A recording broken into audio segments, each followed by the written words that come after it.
২৪ ঘণ্টায় ইসরায়েলের হামলায় আল জাজিরার সাংবাদিকসহ নিহত ৬৫। ফিলিস্তিনের অবরুদ্ধ গাজায় গত ২৪ ঘণ্টায় ইসরায়েলি বিমান হামলায় কমপক্ষে ৬৫ জন নিহত হয়েছেন।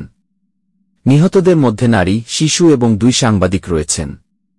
সোমবার ২৪ মার্চ ফিলিস্তিনি স্বাস্থ্য কর্তৃপক্ষ এ তথ্য জানিয়েছে।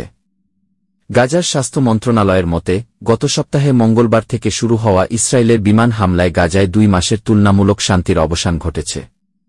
এতে প্রায় ৭০০ জন নিহত হয়েছেন। ফিলিস্তিনিরা তাদের জীবন বাঁচাতে গাজা ছেড়ে অন্যত্র আশ্রয় নিচ্ছেন। সোমবার গাজার উত্তরাঞ্চলে ইসরায়েলের হামলায় আল জাজিরা মুবাশের চ্যানেলের সাংবাদিক হোসাম শাবাত নিহত হয়েছেন। বেইত লাহিয়ার পূর্ব অংশে তার গাড়িকে লক্ষ্য করে ইসরায়েল হামলা চালিয়েছে বলে জানিয়েছে প্রত্যক্ষদর্শীরা।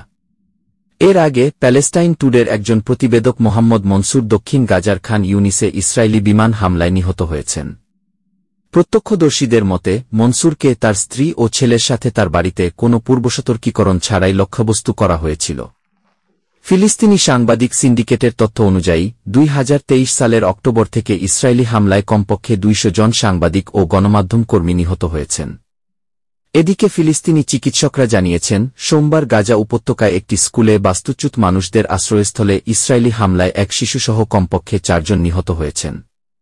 সোমবারের নুসাইরাত শরণার্থী শিবিরে হামলায় আরও ১৮ জন আহত হয়েছে বলে জানিয়েছে আলাউদা হাসপাতাল। সেখানে হতাহতদের ভর্তি করা হয়েছে।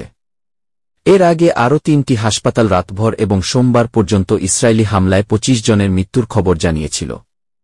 গাজার স্বাস্থ্য মন্ত্রণালয় জানিয়েছে ২০২৩ সালের অক্টোবর থেকে ইসরায়েলে হামলায় গাজায় কমপক্ষে ৫০,০৮২ জন ফিলিস্তিনি নিহত এবং আরও ১,১৩,৪০৮ জন আহত হয়েছেন।